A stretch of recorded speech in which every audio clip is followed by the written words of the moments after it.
ओम गुरुर्ब्रह्मा गुरुर्विष्णु गुरुर्देवो महेश्वरः गुरुर्साक्षात् परं ब्रह्म तस्मै श्री गुरुवे नमः।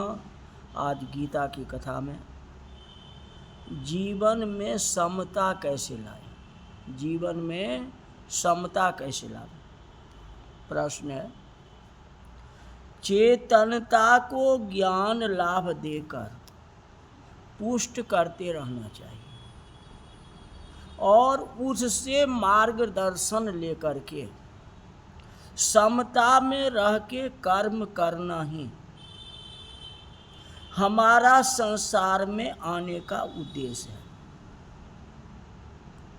स्वामी विवेकानंद जी भी कहते हैं, जो समस्त प्रकृति आत्मा चेतनता के लिए है, न कि आत्मा प्रकृति के लिए। अर्थात क्षण भंगुर जीवन की कलिका, संसार के क्षण भंगुर आकर्षणों से अपनी चेतनता को पर्दे में न ढको, बल्कि चेतनता का उपयोग कर संसार के दुख लाने वाले आकर्षण से बचो। चेतनता का गुण या कार्य ही आपको समता में रखना है। कृष्ण जी ने बताया है कि अगर आप समता भाव से कर्म करेंगे तभी आपका मन अस्थिर रहेगा और इंद्रियों में भटकाने से नहीं भटकेगा। इसीलिए अपने आप को सुखी रहने के लिए कर्म फल त्याग के लिए जीवन में आने वाली सभी स्थितियों में समता भाव रखना आवश्यक है। अध्याय 2 के श्लोक 48 में समता में रहने को योग बताया है।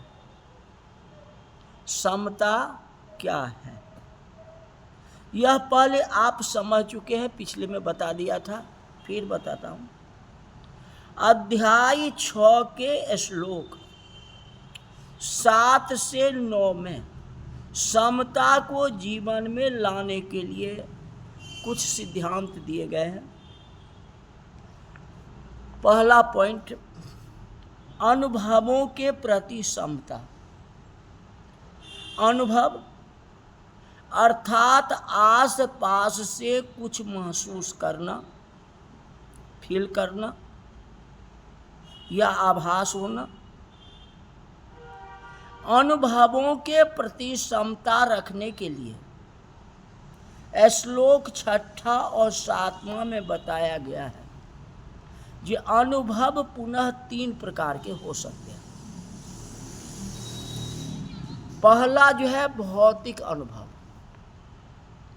भौतिक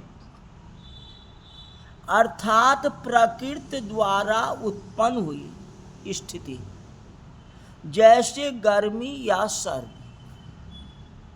इसमें सम रहना अर्थात बहुत गर्म या ठंड से बचने के लिए विशेष प्रयास न करना और अपना कर्म करते रहना बिना बहाना बनाए।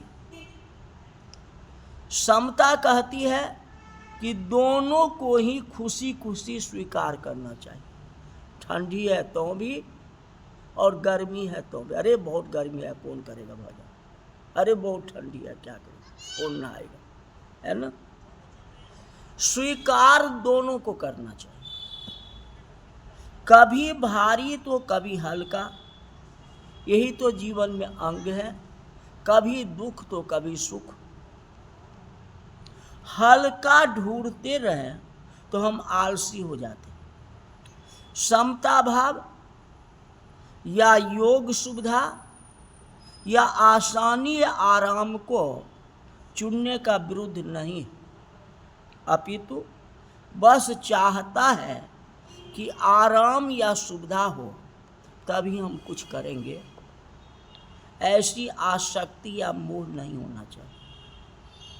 आप भौतिक स्थिति कैसे भी हो आगे बढ़ते रहे बिना उन पर ध्यान दिए। अगर स्थिति हमारे जीवन पर संकट ला रही है तो अवश्य पहले स्थिति के ठीक होने की प्रतीक्षा करना चाहिए, क्योंकि भगवान के घर में देर नहीं। कब आपको अच्छाई होगी कब बुराई होगा, केवल इंतजार करो। महाभारत के पांडव जो राजकुमार होते हुए भी गुरुकुल में शिक्षा लेते समय पृथ्वी पर ही शयन किया था और सादा भोजन भी खुशी से खाया था। कृष्ण सुदामा मैत्री भाव से समान रहे, गरीब और अमीर का कोई भेदभाव नहीं रखे। यही भौतिक अनुभव है, यही समता कहलाती है। गरीब या अमीर का भेद मन में नहीं होना चाहिए। दूसरा है भावनात्मक अनुभव, जैसे कि खुशी या दुख। कर्म के पांचवें फल के अनुसार हर कर्म से जुड़ा खुशी या दुख का अनुभव का त्याग करना, भावनात्मक अनुभव में समता रखना कहलाता है। कार्य को करने की प्रक्रिया से आनंद लेना चाहिए, बिना उसके परिणाम में उलझे हुए। तीसरा है मन के या बुद्धि के अनुभव, जैसे मान और अपमान या प्रशंसा और आलोचना। अगर काम अच्छा होता है और लोग प्रशंसा करते हैं, इस प्रकार काम अच्छा न होने पर आलोचना होती है, तो हमें समता के प्रयोग करना तो प्रशंसा या मान के लिए ललायित रहना चाहिए। कि मेरे को किसी ने आलोचना किया, मेरे को किसने बहुत अच्छा कहा। आलोचना या अपमान से दुखी होने का स्थान पर अपनी त्रुटि को समझ करके बात को समाप्त करना चाहिए। इन सभी भावनात्मक और मन के अनुभव को समान मानने से ही आप हर अवस्था में अंदर से खुश रह पाएंगे। आपकी खुशी दूसरे के संसार के हाथ में नहीं होगी। अगर आप समता में हैं तो मान से सुखी और अपमान से दुखी नहीं होंगे और चेतनता को पहचानेंगे और उसकी सुनेंगे। जैसे रामायण में राम को पहला दिन सिंहासन मिला और अगले दिन ही सिंहासन छीन लिया गया, मतलब वनवास में। पांडवों को राज छीना और वन करनी बन करके उनको अनेक कष्ट सहन करना पड़ा। दोनों ही अवस्था में उनके चेहरे पर मुस्कान था, उदास नहीं। यही जो है समता का भाव। फिर कहते हैं जो वस्तुओं के प्रति समता। श्लोक 6ठा अध्याय के 8वां में समझाता है कि सच्चा ज्ञान यही है कि पत्थर, मिट्टी और सोने को एक सी ही वस्तुएं माने, समता भरी आंखों से न देखे। परद्रवेष्टु लोष्ठम। अगर आप चेतनता को थामे हुए हैं तो सभी वस्तुओं को एक समान समझना एक बहुत बड़ा गुण होगा। क्यों? मिट्टी और सोने को एक माने, और उनका मूल्य बहुत ऊपर नीचे होता है। कैसे वे एक हो सकते हैं? ये सवाल का बवंडर मन में उठेगा। कहते संसार की सारी वस्तुएं एक ही सामग्री की भिन्न भिन्न आकृति का रूप है। मिट्टी से ही पत्थर, सोना, कोयला सभी तो उसी से ही बनता है। कहीं की मिट्टी अच्छी है तो सोना बन गया, कहीं की अच्छी नहीं तो कोयला बन गया, कहीं का पत्थर बन गया, कहीं का उपजाऊ जमीन बन गया।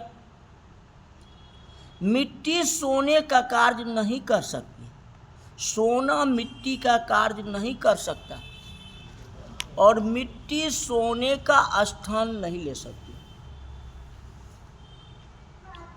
कुम्हार के लिए या मकान बनाने के लिए मिट्टी, रेता, बदरपू सोने से कहीं ज़्यादा कीमती है। सोने से मकान बन ही नहीं सकता। सभी पदार्थ का अपना अलग अलग महत्व है, अपनी जगह उसका महत्व सबसे ज़्यादा है। वस्तुओं को एक सा न समझने से विकार उत्पन्न होते हैं। सोने से मोह होना और कार का आकर्षण, ये क्या हो गया?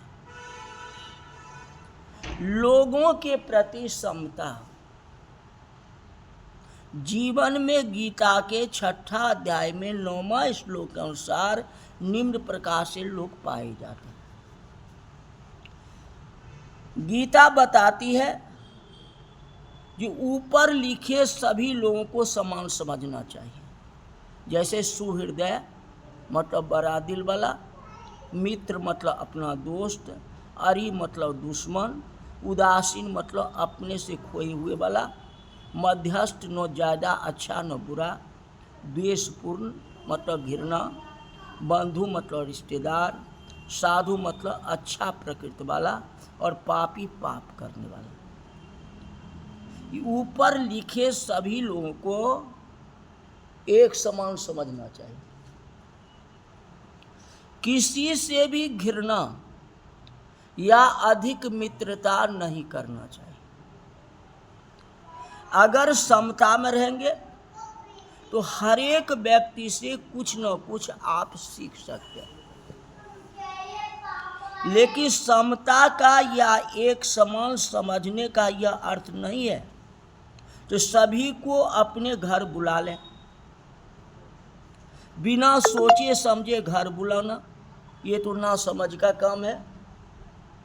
चूंकि सभी में एक समान चेतनता का वास है, हम भी वास्तव में चेतनता है, तो किसी भी दूसरे के प्रति हम में वह विरोध भाव नहीं होना चाहिए। ऊपर लिखे व्यक्ति में यथा स्थिति यथा योग्य व्यवहार करना चाहिए।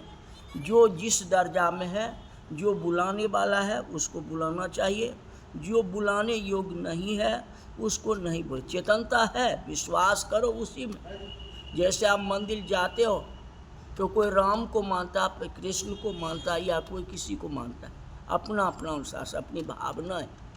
लेकिन समता सबके साथ है। मंदिर में जितने मूर्तियां हैं सब में समता होना चाहिए, सबको एक नज़र से देख ले। ये नहीं है ये खास है, ऐसा नहीं रखो।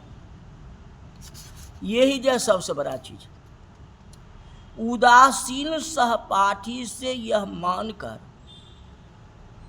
कि यह बात ही नहीं करेगा, इससे बात न करना ठीक नहीं है, समता कहते। आप उससे मिलनसार बनो, बुरा भी है उसके साथ भी मिलो, अच्छा आदमी अच्छे के साथ भी मिलो। लेकिन जिसमें जो गुण है उस गुण को तो देखो, उस गुण का आप अनुकरण करो। जैसे महात्मा बुद्ध ने अंगुली मार डाकू से भी तो मिला था, उनसे भी तो बातचीत किए थे। ये नहीं ये डाकू है तो उसको कुछ नहीं समझाए, वहाँ से चल देते कुछ कह के बहकावे और उसको ज्ञान सिखाने लगे। यही बात है, समता भाव तो नहीं देखेंगे, यही बात। आप समानता से प्रेरित हो, मार्गदर्शन नो किए। तुलनात्मक यह अच्छा है और यह बुरा से प्रेरित हो। कोई अच्छा या बुरा नहीं होता, केवल परिस्थितियाँ किसी को अच्छा बना देता है और कभी बुरा बना देता है। परिस्थिति है, कोई अमीर हो जाएगा और कोई गरीब हो जाएगा। अब अमीर आदमी और गरीब हो जाएगा तो उसको आप आलोचना करो, ये बात अच्छी नहीं। और गरीब आदमी अगर अमीर हो गया तो उसकी आलोचना करो, यदि इतना गरीब था जी ये बड़ा हो गया, अब उसको अब आलोचना किया, यही तो भेदभाव हो गई ना।